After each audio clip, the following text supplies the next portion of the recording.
Hello, Sarah from the Bureau here with a severe weather update on the catastrophic fire dangers that are being observed across Victoria at the moment. The temperatures are already rising well into the 40s and we're starting to see damaging wind gusts across the region. Today we're expecting extreme fire dangers across southern parts of South Australia and for the Riverina district of New South Wales as well. But just focusing in on Victoria. Extreme fire dangers with fire weather warnings are current right across the state, with reaching catastrophic through the southwest, the Wimmera, the Northern Country and the North Central districts. Now, any fires that are ongoing or are ignited within this area will spread very quickly and be difficult to control or unable to be controlled.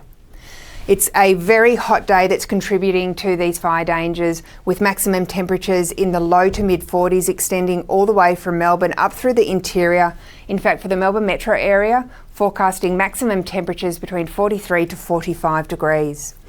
Now, there's also a severe weather warning for damaging wind gusts. This is associated with the cold front, with those hot, dry and gusty north-northwesterly winds ahead of it, with these wind gusts in excess of 90 kilometres per hour anywhere within this yellow area. Now, winds of this strength have the potential to bring down trees, power lines, cause power outages and create really hazardous driving conditions.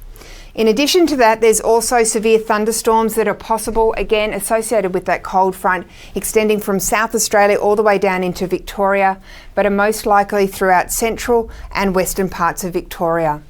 Now, damaging wind gusts are possible with these severe storms that can create really erratic fire behaviour, but as well, the thunderstorms are expected to be very high based, with most of the rainfall evaporating before it reaches the ground, which means there is a risk of dry lightning igniting new fires. So there is a number of contributing factors that's making today a particularly dangerous fire day. We've had the recent heatwave conditions with the extreme heat that's dried the landscape out considerably, leading to an increased fuel load.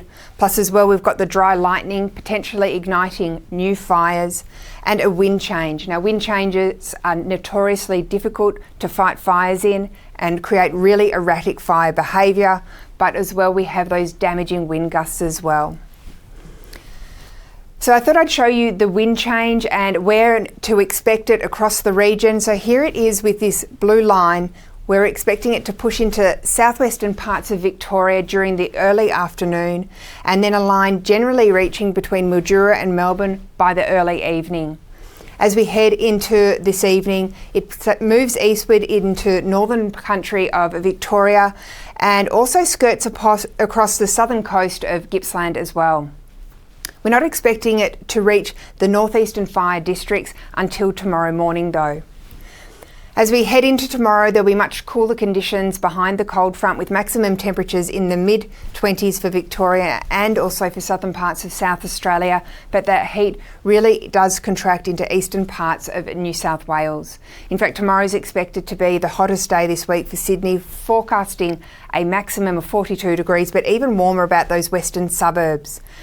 Now, damaging wind gusts are also possible throughout elevated parts of southeastern parts of New South Wales tomorrow, so a combination of those windy conditions with the high temperatures will elevate fire dangers through the area.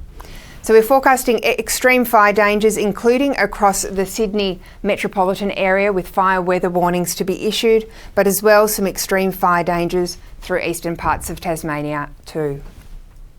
So today is shaping up to be a particularly dangerous fire weather situation across southeastern parts of the country. Now's the time to stay up to date with our warnings via the Bureau website, app or social media. And as always, listen to the advice from your local emergency services. Bye for now.